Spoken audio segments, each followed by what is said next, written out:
হঠাৎ একদিন মা মাথার ঘুরে বসে বসে চোখের পানি ছেড়ে কান্দে, আল্লাহ, একটি মাত্র সন্তান তুমি আমারে দিলা, তারে আমি ইসলামের পথে মানুষ করতে পারলাম না, কোরআন শিখাইতে পারলাম না, হাদিসের জ্ঞান দিতে পারলাম না, ইসলামের পথে রাখতে পারলাম না।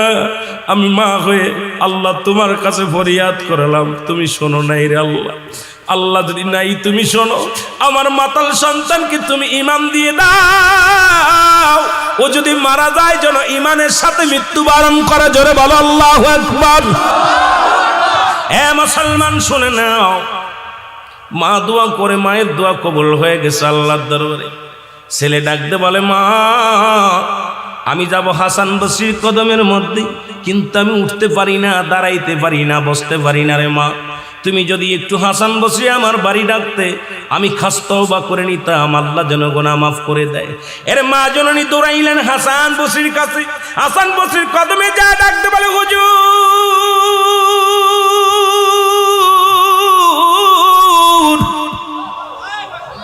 আমার মাতাল ছেলে তওবা করতে চায়, কালেমা পড়তে চায়, আপনি যদি আমার সাথে একটু আমার বাসায় যাইতেন গো, তাহলে আমি অত্যন্ত খুশি হতাম আপনার উপরে। হাসান বসরি ডাক দে কয়, মা গো, তোমার ওই মাতাল ছেলেকে কলমা পড়ানো তো দূরের কথা, তওবা তো দূরের কথা, ওই ছেলে যদি মারা যায় ওর জানাজা পর্যন্ত আমি পড়ব না, ওর কবর পর্যন্ত দিব না, মাটি দিব না, জানাজা পড়ব না, গোসল করাবো না। সুতরাং নাফরমান গুনাহগার ব্যক্তি যদি মারা যায়, আমি হাসান বসরি তার কদম সেখানে যেতে পারি না। মা জননী কাঁদতে কাঁদতে চলে আসলেন বাড়ি এসে দরজা খুলে সন্তানের মাথায় হাত বোলাইয়া দিলেন। ছেলে ডাকতে বলে, মা হাসান বসরি কি আসছে? কয় না। কয়, মা গো কেন আসলো না? কয়, তোর মতো মাতালকে সে কালেমা পড়াবে না, তোর মতো মাতালকে সে তওবা করাবে না। ছেলে চোখের পানি ছেলে ডাকতে বলেন, মা গো,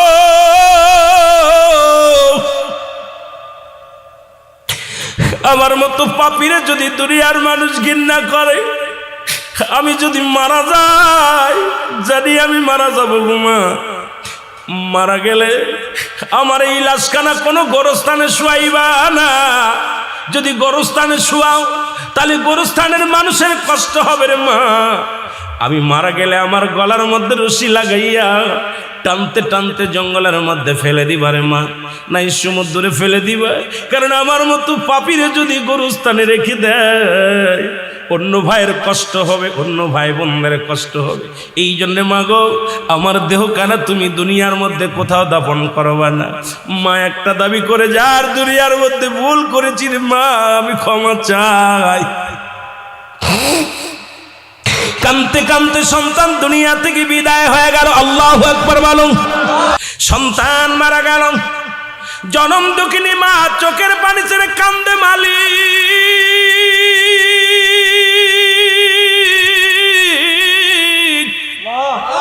আমি অপরাধী, আমি গুনাহগার,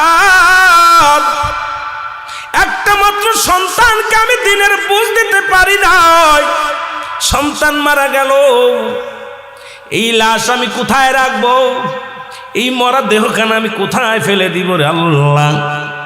সন্তান তো বলে গেছে, মা তুমি আমার গলার মধ্যে রশি লাগাইয়া বনের মধ্যে ফেলে দিবা, নাই পানিতে ফেলে দিবা। এখন আমি কি করি? চোখের পানি ছেড়ে কান্দে। এমন সময় হাসান বসরি দরজার মধ্যে হাজির। মারহাবা বলেন না। হাসান বসরি যখন দরজার মধ্যে হাজির হয়ে গেছে, দরজা খুলে দেখে হাসান বসরি রাহমাতুল্লাহ উনি ঘরের মধ্যে হাজির হয়ে গেছে গো।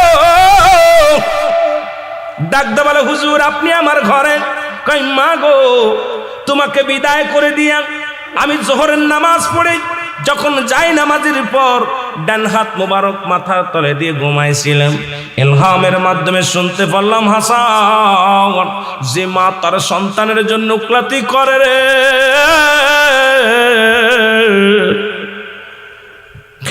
হাসান রে আজকে মা সন্তানের পক্ষে গেছে রে, ওই সন্তানের ফরিয়াদ আমি আল্লাহ কবুল করেছি।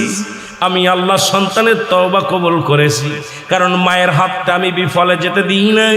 মা জননী হাত উঠাইছে সন্তানের হইয়া, আমি আল্লাহ কবুল করে নিছি রে হাসান, তুমি যাও। মায়ের চোখের পানি জমিনের মধ্যে পড়ে, আমি আল্লাহ সইতে পারি না। তুমি যাই ওই সন্তানকে গোসল করাইবা, তুমি ওই সন্তানকে কাফন পরাইবা, তুমি ওই সন্তানকে দাফন করাইবা, কারণ আমি আল্লাহ ওই সন্তানের ফরিয়াদ তওবা কবুল করে নিছি। জোরে জোরে বলো মারহাবা। হাসান বসরি ডাকতে বলে, মা মা গো, এই দুনিয়ার মধ্যে তোমার দোয়া বিফলে যায় নাই। মাগো, তোমার দোয়া আল্লাহ কবুল করেছে, তোমার সন্তানের তওবা আল্লাহ কবুল করেছে। এ মুসলমান, আজকে সেই সমাজ, এ মুসলমান, এমন মা বাবা যদি কোনো সন্তানের পক্ষপাতী করে গো, তার কপাল খুলে যায়। আজকে অনেকেই ওয়াজ শুনি কিন্তু মা বাবার সাথে খারাপ ব্যবহার করি। অনেক বক্তা মা বাবার ওয়াজ করে কান্দি, অথচ মা বাবার খবর নিই না।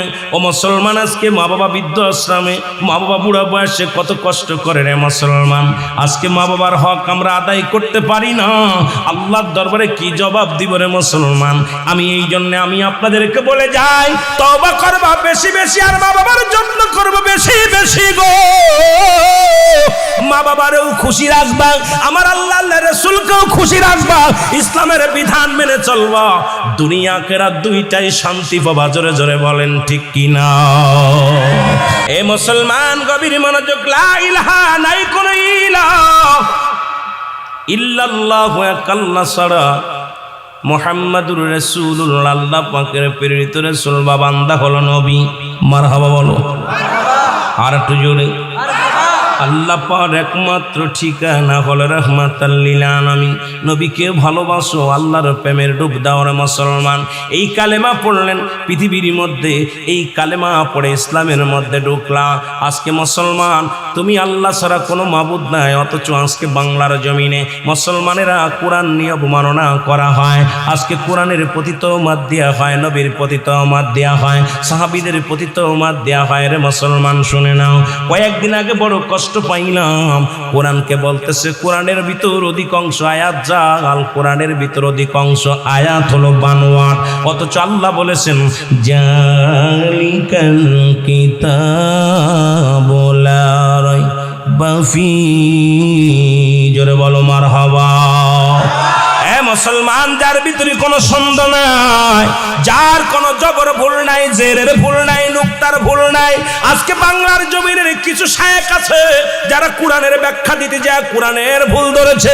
আল্লাহ বলে, কারা ধরবে না? হুদাল্লিল মুত্তাকিন। ও মুসলমান শুনে নাও, যারা মুত্তাকিন হবে, যারা মুমিন হবে, কোরআনের অবমাননা করবে না, ইসলামের অবমাননা করবে না।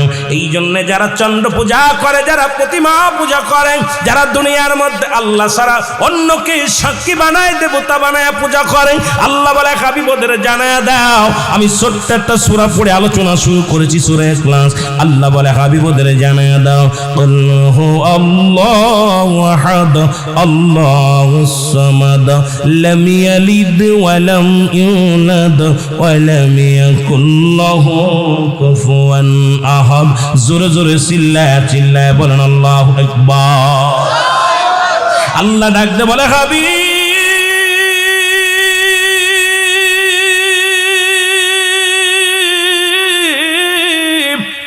আপনি ওদের জানা দেন আমি আল্লাহ এক। যারা চন্দ্র পূজা করে বন্ধ করতে বলেন, যারা প্রতিমা পূজা করে বন্ধ করে দাও, যারা দুনিয়ার মধ্যে দ্বিতীয় খোদা বানায় তাদের বলে দাও আমি আল্লাহ এক, আমি আল্লাহ এক, আমার কোনো দ্বিতীয় নাই। পৃথিবীর মধ্যে কারো জন্মতেই নাই, কারো থেকে জন্মই নাই। আসমান জমিনের ভিতরে আমার সমকক্ষ আর কেউ নাই। জোরে বলেন ঠিক কিনা?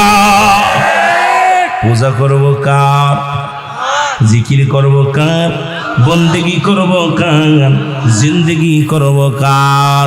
সব কিছুর মালিককে। আরো জোরে বলেন, সব কিছুর মালিককে। একটু জোরে জোরে চিল্লায় বলা যাবেন আল্লাহু আকবার। আর একটু জোরে জোরে চিল্লায় বলা যাবেন আল্লাহু আকবার।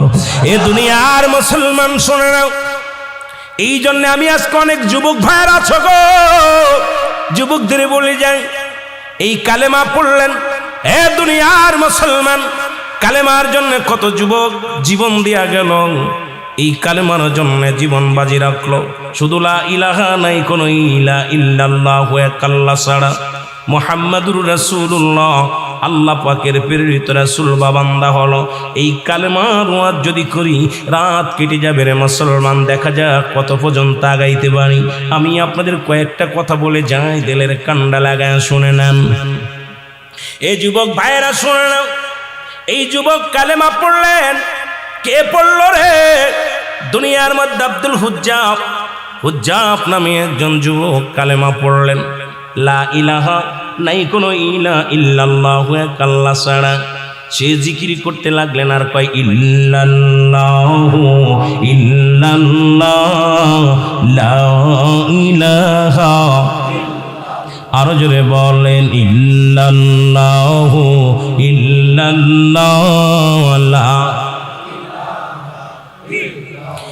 হুজ্জাব কালেমার পাগল হয়ে গেল, বকরি চড়াইতে মাঠে যায়, বন্ধু বান্ধব কত রং বিরঙের গান গায়, বন্ধু বান্ধব গুলো সব আনন্দ ফুর্তির মধ্যে থাকে। আর হুজ্জাব কি করে? কালেমা পড়ে। বকরিগুলো কালেমা শুনে তাকায় রয়েছে হুজ্জাবের দিকে। ও মুসলমান, হুজ্জাবের চাচার কাছে খবর আসলো, ছোট্টবেলা হুজ্জাবের বাবা মারা যায়, মা জননী অন্য পুরুষের সঙ্গে বিবাহ বন্ধনে আবদ্ধ হয়েছে। আমার যুবক বাজানরা সামনের সারিতে দেখেছি অনেক যুবক বাবারা বসে আছো, কারণ আগামী দিনের প্রজন্ম তোমরা এই যুবকরা আজকে যুবক বয়সে যেখানে থাকার দরকার ছিল গানের প্যান্ডেলে আসছো, জান্নাতের প্যান্ডেলে। আমি আপনাদের কিছু কথা বলে যাই, কারণ যুবক বয়সে হবে জান্নাতি। আল হাসান আল হুসাইন হবে যুবকদের সর্দার, জান্নাতের সর্দার। যুবক বয়সে একবার আল্লাহ বলা আর বৃদ্ধ বয়সে 1000 বার বলা সমান হবে না। সুতরাং আজকে যুবক ভাইয়েরা, যুবক সমাজের উদ্যোগের মাহফিল, যদিও চেয়ারম্যান বাড়ির মাহফিল, তবুও যুব সমাজের উদ্যোগের মাহফিল। যুবক ভাইয়েরা ফিরে আয়, ফিরে আয়, ফিরে আয়, দিন ইসলামের মধ্যে ফিরে আয় যদি শান্তি পেতে চাও। জোরে বলেন ঠিক কি না? হুজ্জাব কি করলেন? কালেমা পড়লেন। খবর এসে গেল চাচার কাছে, ও আমাদের নেতা, আমাদের মালিক, তোমার বাতিজা কালেমা পড়ে। কি সেই কালেমা পড়ে? সদা সর্বদা যখন কালেমা পড়ে তখন আমাদের বকরিগুলো খানা খায় না, উটগুলো খানা খায় না। ওই পাগলটার মুখের দিকে তাকায়া থাকে, পেল পেল করে তাকায়া থাকে। বলে হুজ্জাবরে ডাকো, সে কি কালেমা পড়েছে। ডাক দিয়ে হলো, কয় চাচা বাতিজা। দুজন পাশাপাশি বসলেন। এখন চাচাই জিগায় বাতিজারে, তোমার মালিককে? তোমার মালিককে? বলে কেন বাবা? আমার মালিক আমার আল্লাহ। জোরে বলেন মারহাবা। আমার মালিক কে? জোরে জোরে চিল্লায় বলেন কে? এবার হুজ্জাবের চাচা কয়, না বাতিজা, তোমার মালিক আমি, কারণ তোমারে খাওয়ায়, তোমারে পড়ায়, তোমার সমস্ত দায়িত্ব হলো আমার। সুতরাং তুমি আমার কর্মচারী, আমি তোমার মালিক। নাউজুবিল্লাহ বলেন না? আর একটু জোরে বলেন। বাতিজা কয়, চাচা আপনার মালিক কে? আমার মালিক যদি আপনি হন, আপনার মালিক কে? কয় বাতিজারে, তুমি যে পড়াশোনা করছো, ভুল পড়াশোনা করছো, আমার মালিক আমি নিজেই। জোরে বলেন নাউজুবিল্লাহ। বাতিজা বলে, চাচাই বলে, বাতিজারে তোরে খাওয়াই কে? কয় আল্লাহ। কে খাওয়ায়? জোরে বলেন কে খাওয়ায়? কার জন্য সুদ খাও? কার জন্য ঘুষ খাও? কার জন্য ব্যভিচার করো? কার জন্য অন্যায় করো? কার জন্য জুলুম করো? এই বাড়ি থাকবে না, গাড়ি থাকবে না, সব কিছু আমার আল্লাহ চূন্য বিচ্ছিন্ন করে দিবে। আমি আস্তে আস্তে আলোচনায় গেলে বুঝতে পারবেন। আজকে তোমরা মুসলমান, ফিলিস্তিনের মুসলমান, মুসলমানদের আঘাত করে। ইসরায়েলের জানোয়ারগুলো শুনে রাখো, পৃথিবীর মধ্যে যারা খুদাই দাবি করেছিল, আল্লাহ তাদের ধন ভাণ্ডারের মালিক বানায়া দিয়েছিল, তারা দুনিয়ার মধ্যে নাই, তোমরাও থাকবা না। হয়তো 100 বছর, 50 বছর, 60 বছর বাঁচবা, কিন্তু তুমি আর এক ভাইয়ের রক্ত নিয়ে খেলা করো, ওই ভাইয়ের চোখের পানি বিফলে যাবে না। আমার আল্লাহ ছাড় দেয়, ছেড়ে দেয় না। জোরে কোন ঠিক কিনা? আর এই দুনিয়ার পাহাড় করতেছ, পাহাড় ধন সম্পদের পাহাড় করলাম, এই ধন সম্পদ খাবে পোকে, তোমার দেহ খাবে পোকে, ধন সম্পদ খাবে লোকে। জোরে বলেন ঠিক কিনা? এই বাড়ি গাড়ি চেয়ারম্যান সাহেব খাইতে পারবেন, এটা হয় ছেলে খাবে, নাতি খাবে, প্রতিবেশী খাবে, কিন্তু ওনার দেহখানা খাবে পোকে। এই জন্য পোকে যেন দেহটা না খায়, সেই কাজ করার দরকার আছে কিনা? সেই কাজ হলো জান্নাতের বাগান, নামাজ, রোজা, হজ, যাকাত, ইসলামের বিধান মেনে চলতে যদি পারো, তোমার দেহটা যদি সুন্দরভাবে ইসলামের মধ্যে গঠন করতে পারো, তোমার দেহটা কবরের ভিতরে সম্মানের সাথে থাকবে, তোমার কবরে তোমার দেহটা থাকবে, সুন্দর থাকবে, ফেরেশতারা তোমার কবরে সালাম দিবে, তোমার যত্নে রাখবে, আরামে রাখবে। আর যদি তোমার দেহখানা যদি ইসলামের বিধান না মেনে চলে যাও, ওই দেহখানা কবরে ঢুকার সঙ্গে সঙ্গে পোকে খাওয়া শুরু করবে। জোরে বলেন ঠিক কিনা? আমার ভাইরা, আমার বন্ধুরে, বাতিজা বলে, চাচা খাওয়ানোর মালিক আল্লাহ, রিজিকের মালিক আল্লাহ, হায়াতের মালিক আল্লাহ। কে কে? জেনে বলেন কে? আল্লাহ। চাচাই কয়, না রে বাতিজা না, ওই কালেমা ছেড়ে দে, ওই ভণ্ডামি ছেড়ে দে, ওই কালেমা পড়া যাবে না, কালেমার অর্থ জানো? কয় জানি, আল্লাহ ছাড়া কোনো মাবুদ নাই, রাসূল তার প্রেরিত বান্দা। কয় না রে বাতিজা না, এই কালেমার অর্থ হলো আজ থেকে খানা বন্ধ, তুমি আর খাইতে পারবা না।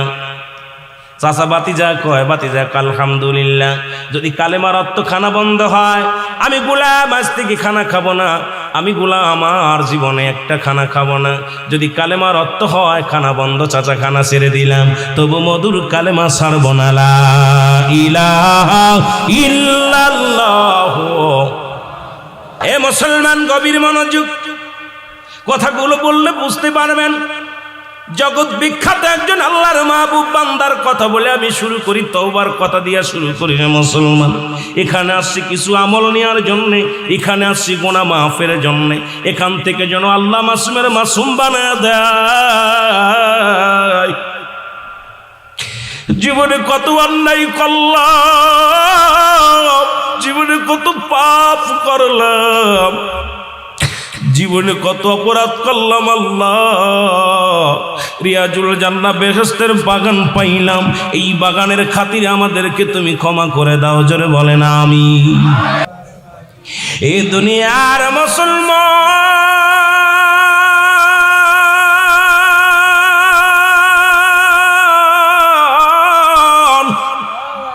আমি বলতেছিলাম, এক নাম্বার বিপদ হলো মানুষের মরণ,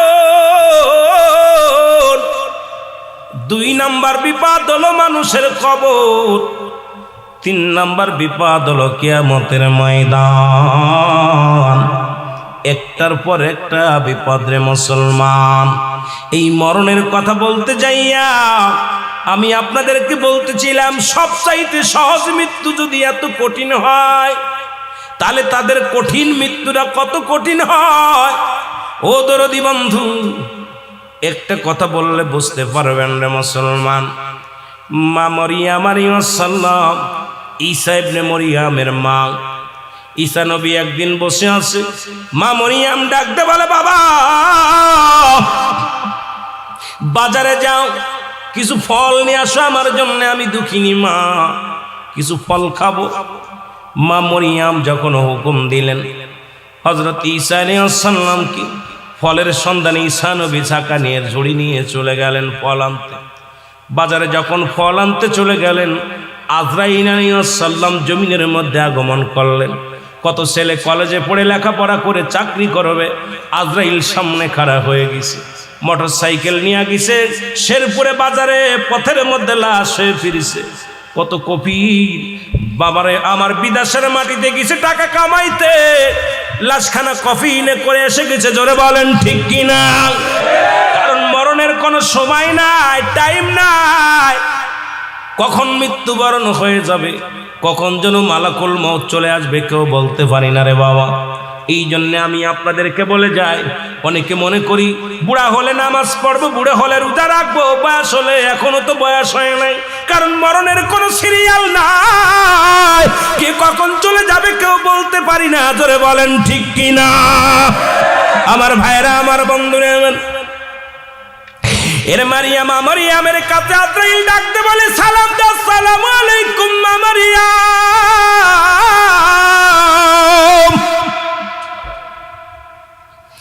মা মারিয়াম ওয়ালাইকুম আসসালাম, কে গো তুমি? বলে, ও মা গো, আমি হলাম আজরাইল। আল্লাহু আকবার বলেন। আজরাইল রে তুমি কিসের জন্য আসছো? কয় মা গো, আল্লাহর হুকুম হয়েছে তোমার জানটা এখন বাইর করব, তোমার রূহটা এখন এই মুহূর্তে তোমার রূহটা ছিনিয়ে নিয়ে হবে, এখনই তোমাকে মৃত্যুবরণ করতে হবে, তোমার রূহটা নিয়ে যাওয়ার হুকুম হয়েছে আমার উপরে। জোরে বলেন আল্লাহু আকবার। আর একটু জোরে বলেন আল্লাহু আকবার। মা মরিয়ম একটা চিৎকার মেরে বলে, আজরাইল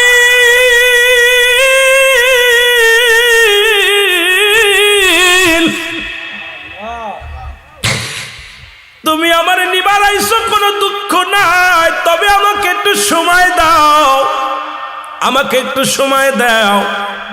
আমি আমার ছেলেকে পাঠাইছি ফল আনতে, আমার ছেলে আমার কলিজার টুকরা সন্তান যখন ফিরে আসবে তার সাথে 2টা মিনিট কথা বলতে চাই রে আজরাইল, এই সময়টুকু আমারে দাও, আমি আমার ছেলের সঙ্গে 2টা কথা বলতে চাই।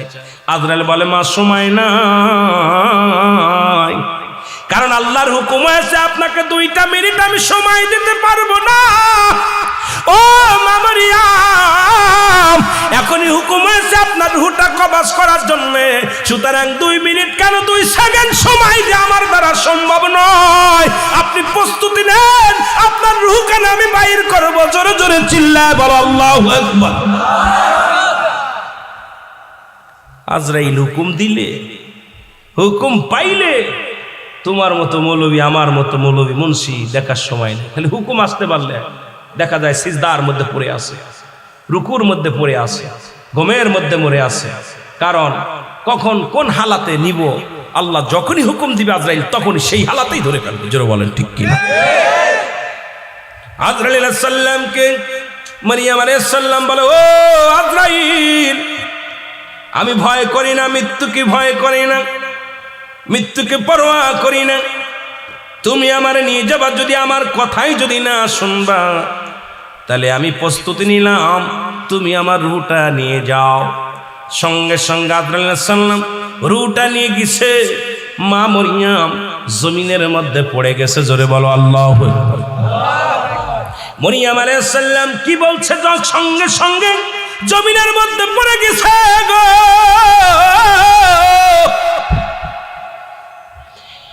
ঈসা আলাইহিস সালাম ফলমূল নিয়ে বাড়িতে এসে দেখে মা জননী পড়ে আছে ঘরের দরজায়। ঈসা আলাইহিস সালাম চিন্তা করছে মা ঘুমায়, মাকে ডিস্টার্ব করা যাবে না।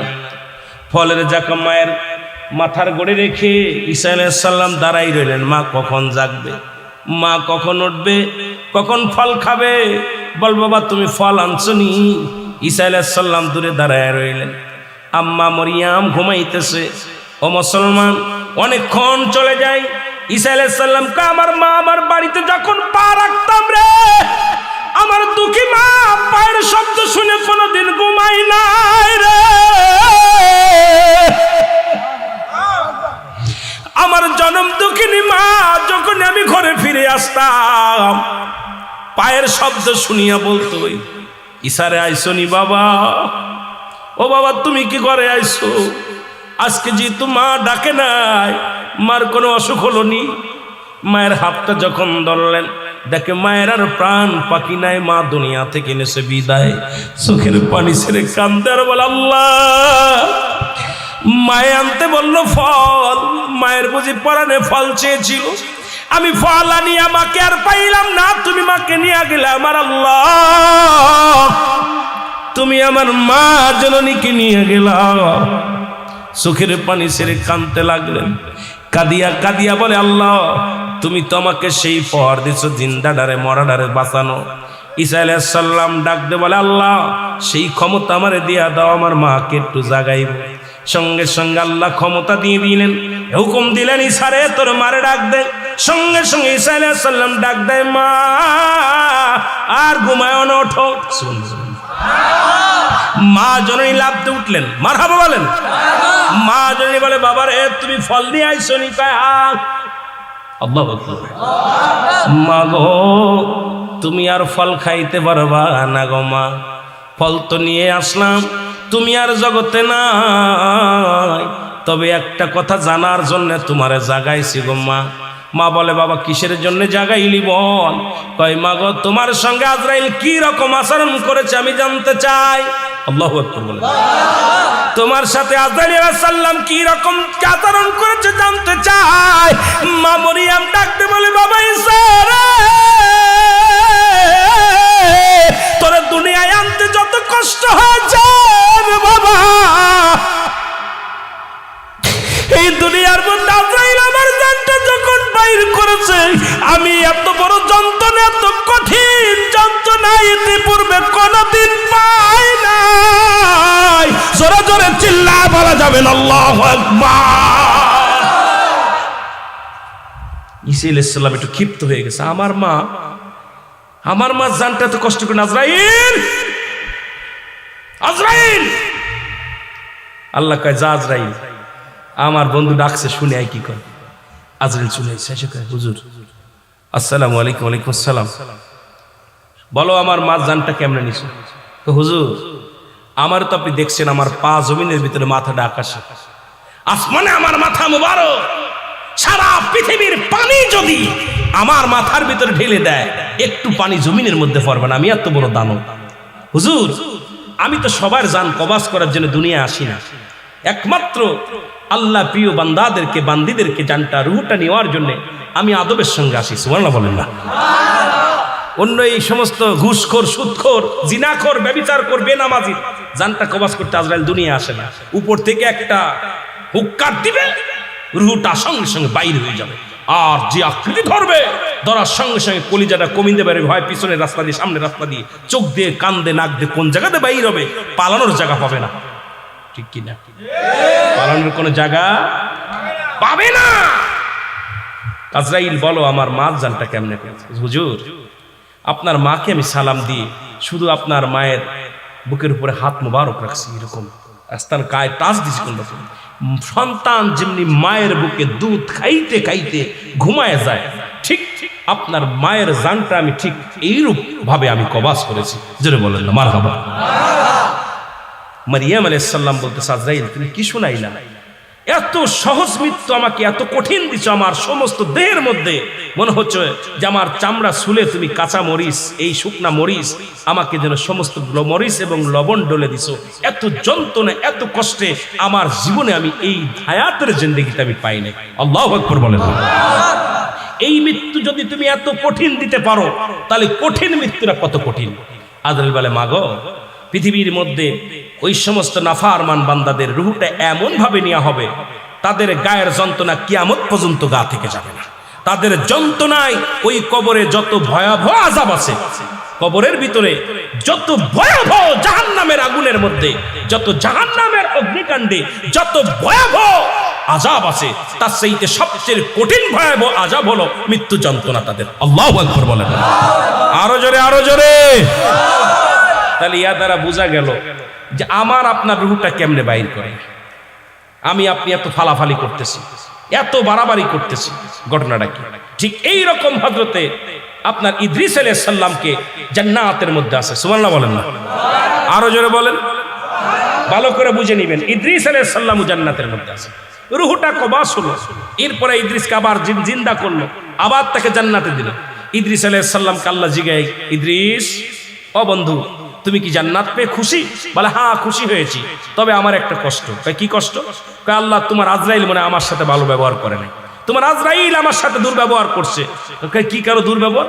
তোমার আজরাইল আমার রূহটা এমন কষ্ট দিছে, আমার গায়ের যন্ত্রণা যায় না, আমি ঘুরে শুতে পারি না, বসতে পারি না, দাঁড়াইতে পারি না, আমার গায়ের যন্ত্রণা এখন ছটপট করি, আমি খুব কষ্টের মধ্যে আছি।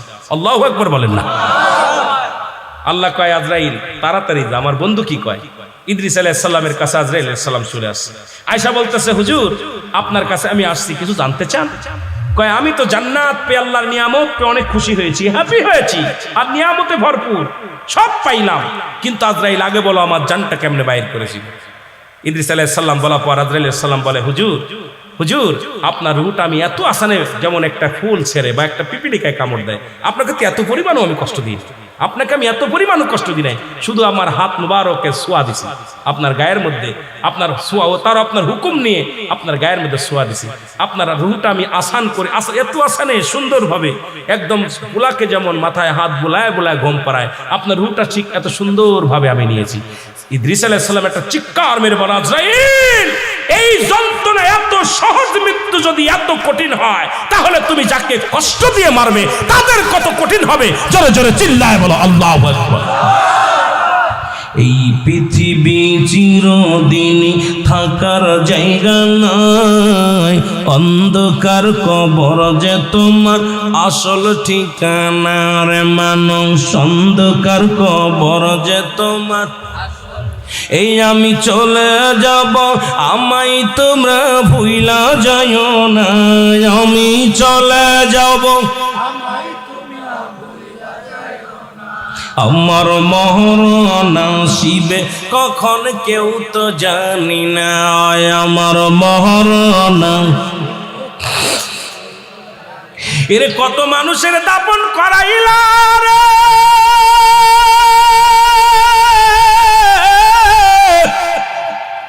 কত মানুষের কাপন পরাইলা, কত মানুষকে গোসল করাইলা। গোসল যারা করায় কেউ বলে পায়খানা করে দিছে, কেউ বলে প্রস্রাব করে দিছে, কেউ বলে জিহ্বা বাইরে হয়ে গেছে, চক্ষু দুইটা বড় বড় হয়ে গেছে। এই মরণের যন্ত্রণা আল্লাহ আল্লাহ, তুমি আমাদের মরণ ব্যাধিটা একটু আল্লাহ মাফ করে দিও গো আল্লাহ। এই মরণের সময় তুমি আসানের সঙ্গে মৃত্যু দিয়া দিও, ইমানের সাথে মরণ দিও। জোরে জোরে বলেন আল্লাহু আকবার। এ আমার ভাইয়েরা, আমার বন্ধুরা, আমার আল্লাহ, ও আমার আল্লাহ, এই মরণটা যেন এমন ভাবে দাও, এই মরণের সময় যেন কালেমা পড়তে পড়তে মরতে পারি, এই কালেমা যেন নসিব হয়ে যায় আল্লাহ, ইমানের সাথে যেন মৃত্যু হয়। এর 2 নাম্বার বিপদ হলো মানুষের কবর।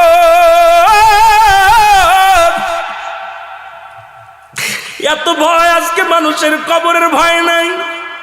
কদিন আগে দেখলাম দাদারে মাটি দিয়া নাতিরা দাদার সঙ্গে সেলফি তোলে কবরে শুয়ে। আরে দুনিয়ার কবরের ভয় যদি কোনো মানুষের থাকতো, দুনিয়ায় ঘুষ খাইতে পারতো না, সুদ খেতে পারতো না। কবরের ভয় যদি কোনো বান্দার অন্তরে থাকতো, জীবনে কোনোদিন দুর্নীতি করতে পারতো না। কবরের ভয় যদি কোনো বান্দার ভিতরে থাকতো, জনে কম দিতে পারতো না। ওখানে কবরের ভয় যদি থাকতো, কোনো বান্দা ফজরের নামাজ ছাড়তে পারতো না। কবরের ভয় যদি থাকতো, দুনিয়ার মধ্যে জিনা করতে পারতো না, ব্যভিচার করতে পারতো না।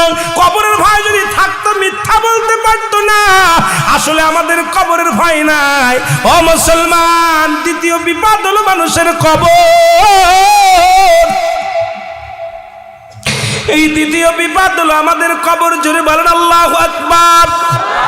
আজকে আমাদের অন্তর কেন কাঁদে না? কবরের ভয় কেন আমাদের অন্তরে জাগে না রে মুসলমান? আমি দেখলাম, কত জায়গা দেখলাম কবর করে আর সেলফি তুলে ছেড়ে দেয়। রে একবার কি তোর মরণের চিন্তা হয় না? যেখানে কোনো বাতি নাই, যেখানে কোনো সাথী নাই, কোনো বন্ধু নাই। ওরে বন্ধু নাই, বান্ধব নাই, এই ঘরে একমাত্র আমার আপনার হবে ঠিকানা। জোরে বলেন ঠিক কিনা? এ আমার ভাইয়েরা, আমার বন্ধুরা, আমার গভীর মনোযোগ। এই কবরে যেদিন শুয়ে দিবে রে, লম্বা আলোচনা আমি ইতি করবো, বেশি করবো না। আমি যুবকদের দিকে আর একটু যাবো, সমাজের দিকে যাব, বাস্তবমুখী কিছু আলোচনা করব যদি সময় পাই রে মুসলমান। তবে একটা কথা না বললে নয়, আজকে এই চোখের পানি যাদের অন্তরে চোখের পানি আসছে রে মুসলমান, যাদের চক্ষু দিয়া মাছের চোখের মতো একটু গড়ে পড়বে জাহান্নামের ভয়, কবরের ভয়। আল্লাহ, তুমি এই চক্ষু দুটি জাহান্নামে দিও না। আল্লাহ, তুমি আমাদের দিও কেন জাহান্নামে দিও না। আল্লাহ আল্লাহ, এই চেয়ারম্যান বাড়ির মাহফিলের খাতিরে আমাদেরকে ক্ষমা করে দিও। জোরে জোরে বলেন আল্লাহু আকবার।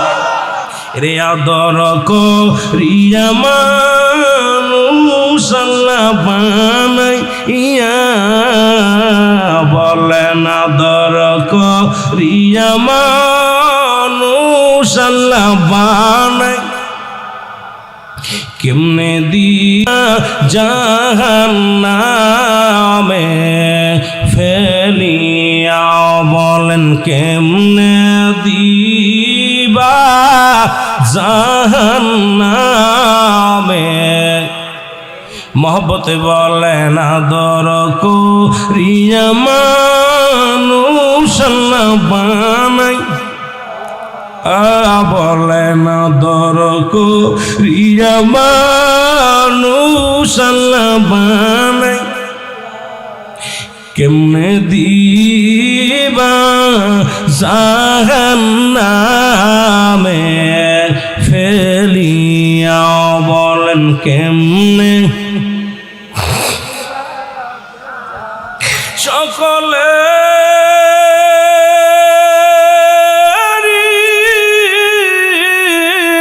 দরজা হইতে আল্লাহ ফিরিয়া এর সকলে দরজা হইতে আল্লাহ ফিরিয়া এই মাহফিলে কান্দি গোয়াশেক বসিয়া বলেন আদর করিয়া মানুষ আল্লাহ বানাই মহব্বতে বলেন আদর করিয়া মানুষ আল্লাহ বানাই এর কেমনে দিবা জাহান্নামে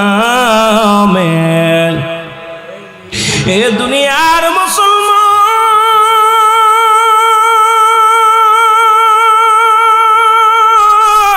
মুসলমান এই আসমান যেমনি বানাইছে বান্দা তোরে এমনি বানাই নাই জমিন যেমনি বানাইছে আমার আল্লাহ এমনি তোরে বানাই নাই এই আকাশ যেমনি বানাইছে আমার আল্লাহ তেমনি তোরে বানাই নাই ফেরেশতাদের যেমনি বানাইছে আমার আল্লাহ এমনি তোরে বানাই নাই এর ফেরেশতা জিন জাতিরে যেমনি বানাইছে আমার আল্লাহ এমনি তোরে বানাই নাই এই দুনিয়া সৃষ্টি যেমনি করেছে রে বান্দা এমনি তোরে বানাই নাই কোন আর ফাকুন বলে সব বাইর হয়ে গেছে পাহাড় জমিন আসমান জমিন যা কিছু আমার আল্লাহ বানাইলো শুধু হুকুম দিয়া বানাইলো আর বান্দারে তোরে আদর করি আমার আল্লাহ কয় বান্দা আমি তোরে আমার কুদরতি হাত দিয়ে বানাইলাম বান্দারে আমার আল্লাহর কুদরতি হাত দিয়ে তোরে বানাইলো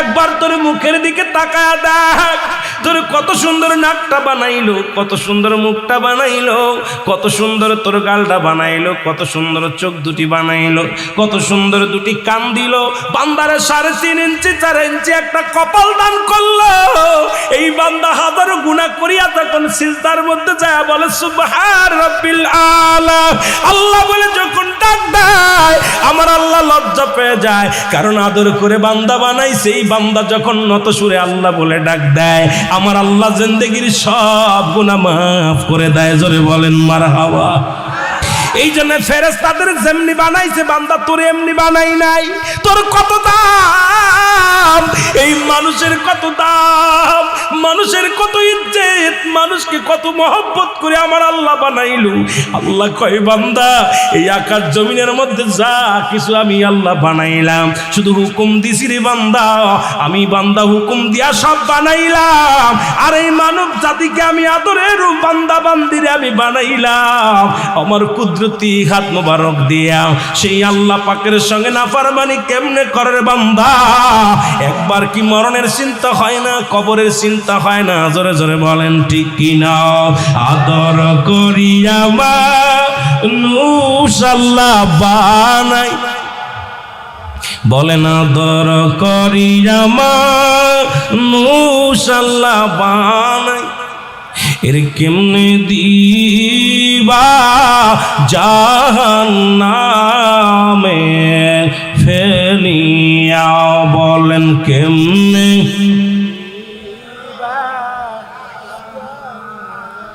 এই দুনিয়ার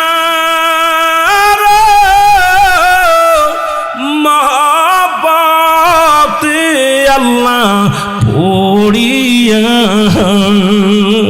আল্লাহ এই দুনিয়ার মায়ার জালে আল্লাহ পড়িয়া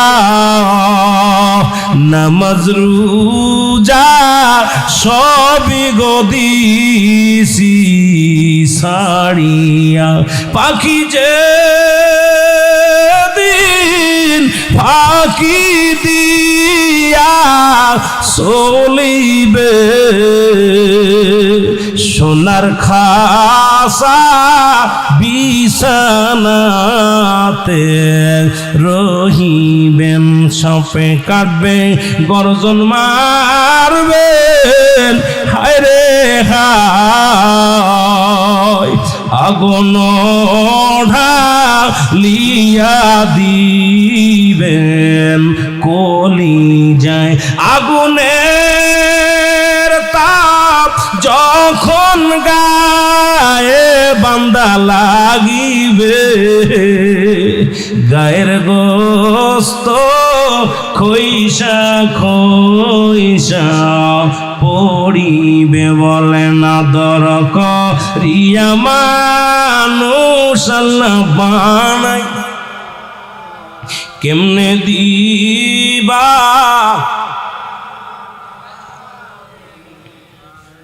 এ দুনিয়ার মুসলমান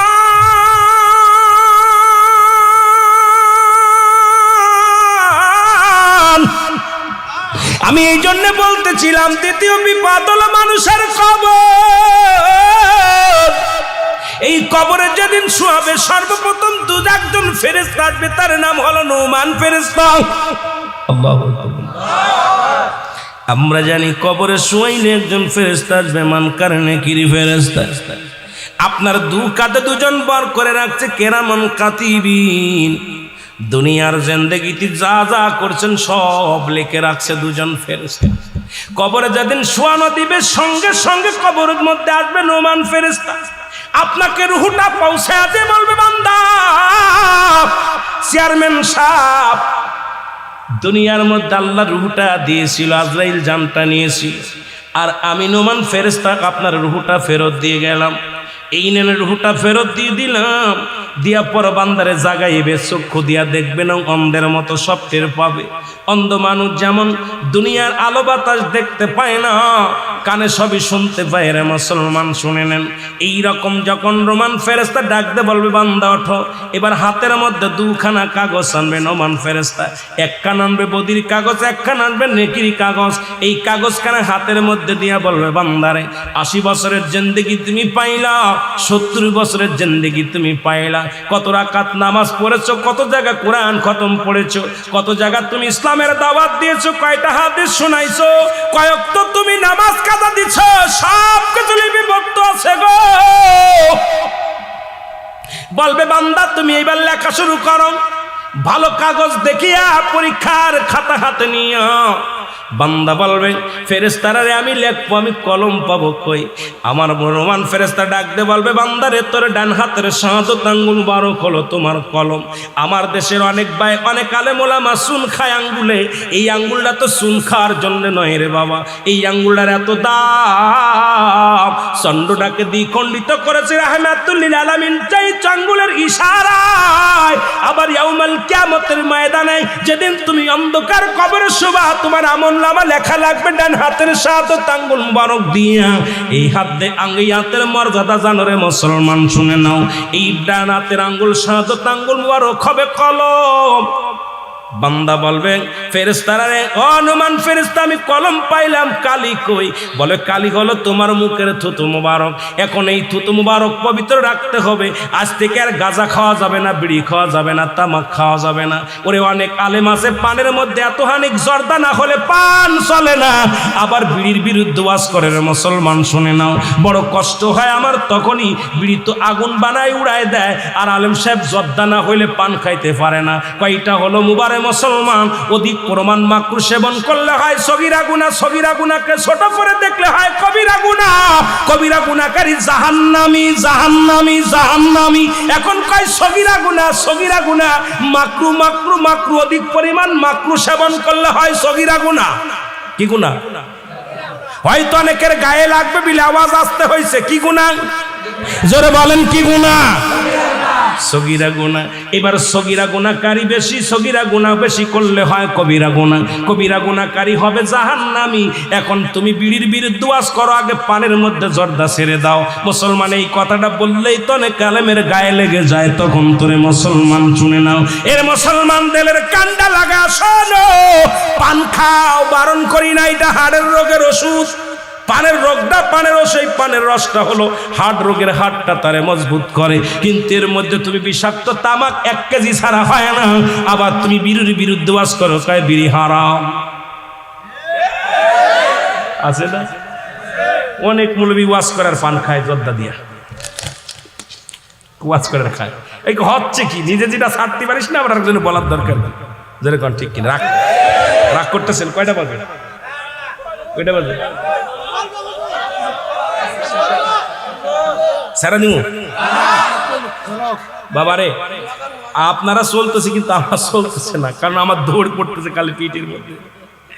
বলতেছিলাম যে কথা শুই না লন, তাহলে আজ থেকে মুখ দিয়ে ফাইসা কথা বলা যাবে না, ইয়াবা খাওয়া যাবে না, ফেন্সিডিল খাওয়া যাবে না, মদ খাওয়া যাবে না, মুখ দিয়ে কাউকে গালি দেওয়া যাবে না, মুখ দিয়ে পচা কথা বলা যাবে না।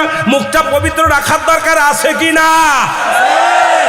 যে তুইটা হবে সেদিন কিয়ামতের ময়দানে কালি, কবরের মধ্যে হবে তোমার কালি, কাপনের কাপড় হবে তোমার কাগজ। 3 টুকরা কাপনের কাপড় দিয়া দেয়। এর হাকিকতটা শুনে নাও। প্রথম কাপনের কাপড়টা টান দিয়ে খুলে নিবে, বলবে বান্দা এই নাও কাগজ, তুমি লেখা শুরু করো। সেকেন্ডের মধ্যে লেখা হয়ে যাবে। এবার বান্দার হাতে আর একখানা কাগজ ধরাইয়া দিবে, বলে এটা কি? কয় তোর জিন্দেগি, 70 বছরের জিন্দেগি, কোন জায়গা জিনা করেছিলি, কোন জায়গা পরে সেরি নিয়ে গল্প করেছিলি, কোন জায়গা সিনেমার হলে বয়া বয়া সিনেমা দেখছিস, কোন জায়গা নাটক সিমেশা হয়ে নটপটি নাচাইছিল, কোন জায়গা বেহায়াপানা করছিল, কোন জায়গা সুদ খাইছিল, কোন জায়গা ঘুষ খাইছিল, কোন জায়গা বইয়া ব্যভিচার করেছিল, সব কিছু সামনে পেয়ে, এগুলো আমি করি নাই। সঙ্গে সঙ্গে ভিডিও পেলে সামনে হাজির হয়ে যাবে রে। কত টাইমে, কত সেকেন্ড, কোন মাসে, কোন তারিখে, কোন বছরে, সব সামনে হাজির হয়ে যাবে। বান্দা লজ্জায় মাথা লুকাতে যাবে, লুকাইতে পারবে না। নুমান ফেরেশতা বলবে লেখো। বান্দা যার যার হিসাব তার লেখা লাগবে। আমরা তো অনেকেই জানি না, মানে আমাদেরটা লেখে রাখতেছে কেরামান কাতিবিন। এরে বাবা না, তোরটা তোর নিজের লেখা লাগবে। কবরে শোয়ানো পর পর যার যার আমল নামা তার নিজেরটা নিজে লেখা লাগবে। আল্লাহু আকবার বলেন। এই লেখানোর দায়িত্ব থাকবে নোমান ফেরেশতা। উনি ডাকতে বলবে লেখো। বান্দা শিকার যাবে না, লিখতে যাবে না, আঘাত করবে হাতুড়ি দিয়ে, লোহার গম্বুজ দিয়া বাড়ি মারবে, সঙ্গে সঙ্গে মাটির তলে অনেক দূরে চলে যাবে। আবার টানতে বাইর করবে, আবার মাছ দিবে। ডান দিকের মাটি বাম দিকে চাপ দিবে, বাম দিকের মাটি ডান দিকে চাপ দিবে, উপরের মাটিগুলো নিচের দিকে চাপ দিবে, নিচের মাটিগুলো উপরের দিকে চাপ দিবে, পা সামনের মাটিগুলো পিছনের দিকে চাপ দিবে। পান্ডার হাতটি গুটে ডান দিকের হাড় বাম দিকে চলে যাবে রে। কোনো কান্নাই কাজ হবে না রে। তোমার আমল নামা তোমার লেখাই লাগবে রে। তুমি কত অন্যায় করেছো এগুলো সব লেখা লাগবে, লেখা হয়ে যাবে। এবার বান্দার তোমার গলার মধ্যে লটকায়া হয়ে যাবে, বলবে হায় আফসোস বান্দা, 40 বছরের জিন্দেগি পাইয়া তুমি আল্লাহকে চিনতে পারো না, 80 বছরের জিন্দেগি পাইয়া গুনাহ মাফ করতে পারো না, 100 বছরের জিন্দেগি পাইয়া তুমি জাহান্নামী হয়ে গেলা। আফসোস করতে করতে যাবে। হায় রে আফসোস রে বান্দা, দুনিয়ার প্রেমে পড়ে গিয়েছিল রে বান্দা, এই দুনিয়ার প্রেমে পড়িয়া তোমার জীবনটাকে হারাইলা। আফসোস করতে করতে বান্দার কবর থেকে যখন যাবে, ওই কবরের ভিতরে তখন মুনকার নেকির হাজির হয়ে যাবে। জোরে বলো আল্লাহু আকবার। আর জোরে বল। এবার মুনকার নেকির আসিয়া দেখবে বান্দার গলার ভিতরে দুখানা কাগজ লটকানো। নেকির কাগজ যদি বেশি ভারী হয়, এটা থাকবে উপরে, বদির কাগজটা থাকবে তলে। বদির কাগজটা যদি বেশি হয় এটা থাকবে উপরে, নেকিটা থাকবে উপরে নিচেই। বান্দা যখন নেককার হবে ডাকতে বলবে, বান্দারে শোন, শোন রে বান্দা, তুই বড় ভাগ্যবান। আমার আল্লাহ ঘোষণা করেছে, একটা নয় দুটি নয়, বিসমিল্লাহির রাহমানির রাহিম উইদ্দাতুল লিল মুমিনিন।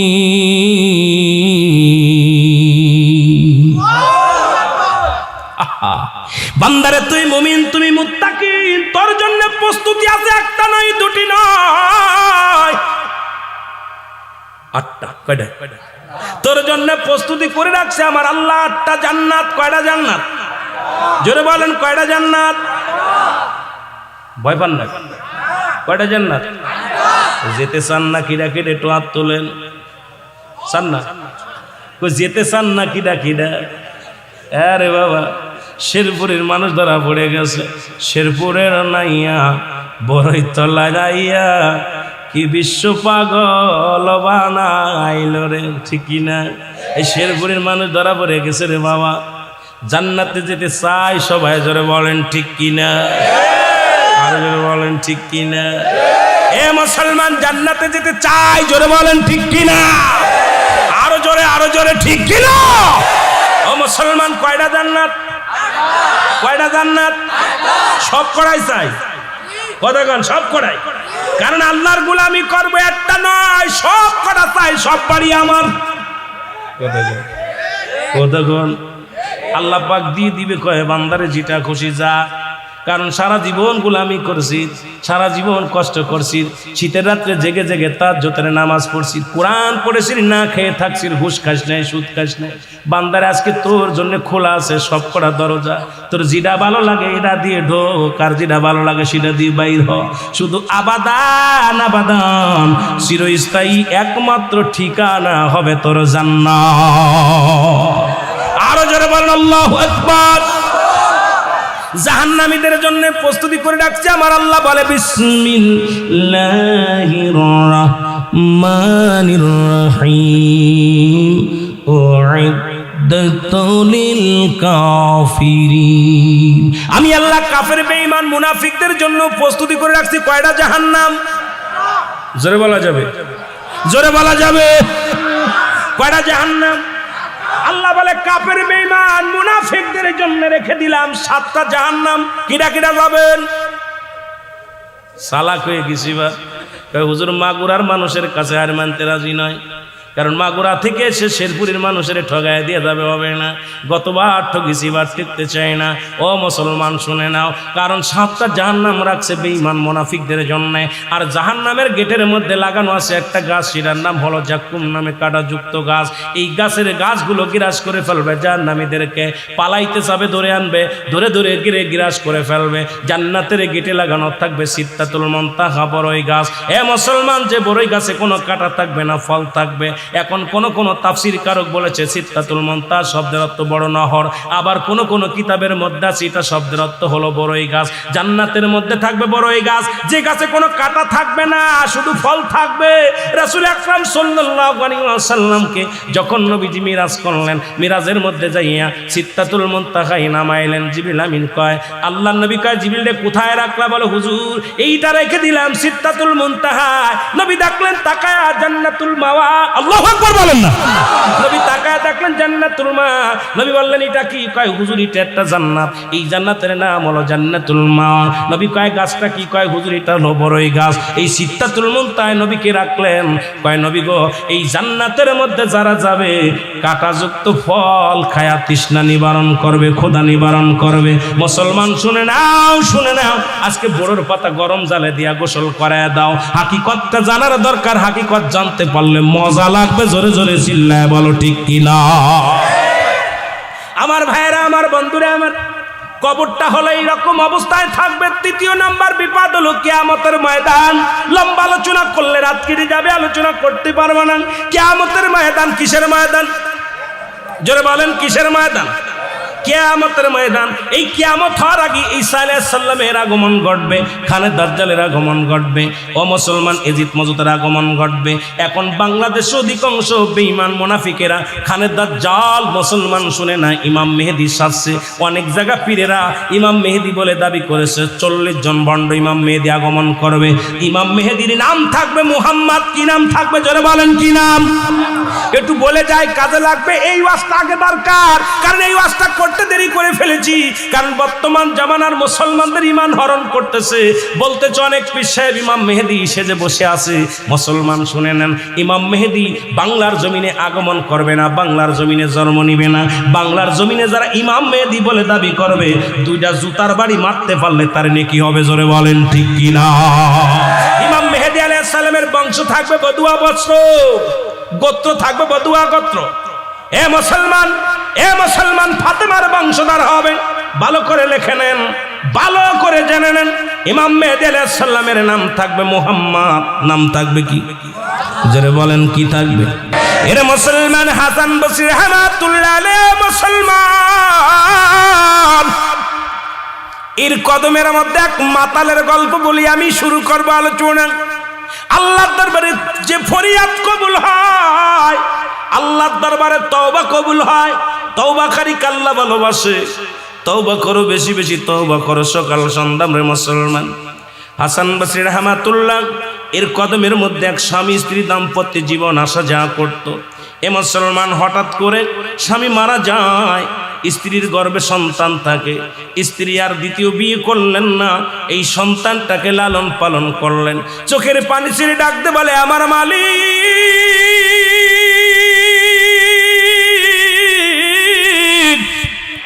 আমি এই সন্তানকে কোরআনের শিক্ষা দিব, হাদিসের শিক্ষা দিব, এক বড় আলেম বানাবো। দুনিয়ার মধ্যে জগৎ বিখ্যাত একজন আল্লাহর আলেম বানাবো রে আল্লাহ। জীবনের দ্বিতীয় বিয়ে করব না, আমার জীবনটাকে সংগ্রাম করে আমি গাজী হয়ে দুনিয়ার মধ্যে বেঁচে থাকবো। মেয়েটা তো মারা তো এমনই হয়। আজকে আমার যে মা বোনের আলোচনা শোনো, তারাও কান্দি, একটু আলোচনাটা শুনবা। এর সন্তান বড় হলো, আস্তে আস্তে নামাজ ছেড়ে দিল, রোজা ছেড়ে দিল। ছেলে মাতাল হয়ে ঘোরাঘুরি শুরু করলো। ছেলে এক ওয়াক্ত নামাজ পড়ে না, মায়ের কোনো আদেশ শোনে না। কিন্তু জনম দুঃখিনী মা প্রতিনিয়ত সন্তানের জন্য দোয়া করে, আল্লাহ তুমি আমার সন্তানকে তুমি হেদায়েত দান করো, আমার সন্তানকে তুমি আলেম বানায়া দাও, আমার সন্তানকে তুমি অপরাধ জগৎ থেকে ফিরিয়ে দাও, আমার সন্তানকে তুমি দুনিয়ার মধ্যে ইসলামী জ্ঞান শিক্ষা করায়া দাও। আল্লাহ আমার সন্তানকে তুমি ঈমান দাও, আমার সন্তান যেন জাহান্নামী হয়ে না যায়। জোরে বলো আল্লাহু আকবার। কিন্তু সন্তান কোনো কথা শোনে না। মানুষের অসৎসঙ্গ পাইয়া, গাজামত খাইয়া মাতাল হইয়া ঘুরাতে করে সন্তানের মরণ ব্যাধি হলো। ব্যাধি হয়ে ঘরের মধ্যে বিছনায় পড়ে গেল। জনম দুঃখিনী মা কয়, বাবারে বিছনায় পড়ে আসি রে, কখন যেন মারা যাস। বাবা তুই তওবা কর, তওবাকারীকে আল্লাহ ভালোবাসে, তওবা করে ফিরে আয়। সন্তান কোনো কথা শোনে না। জনম দুঃখিনী মা প্রতিনিয়ত সন্তানের জন্য হাত তোলে আর বলে, আল্লাহ আমার সন্তানকে তুমি ফিরে দাও, ইসলামের পথে ফিরে দাও। মালিক, সন্তান নষ্ট হয়ে যায়। কিয়ামতের ময়দানে আমি মাওলার দরবারে কি জবাব দিব? আমি আল্লাহর আদালতে কি জবাব দিব? আমার স্বামীর কাছে আমি কি জবাব দিব? আল্লাহ তুমি আমার সন্তানকে ফিরে দাও, ইসলামের বুঝ দিয়ে দাও। সন্তান পথে আসলো না, হেদায়েত হলো না। 100 টাকা পয়সা খরচ করে চিকিৎসা করলো, সুস্থ হলো না। মরণ পথের যাত্রী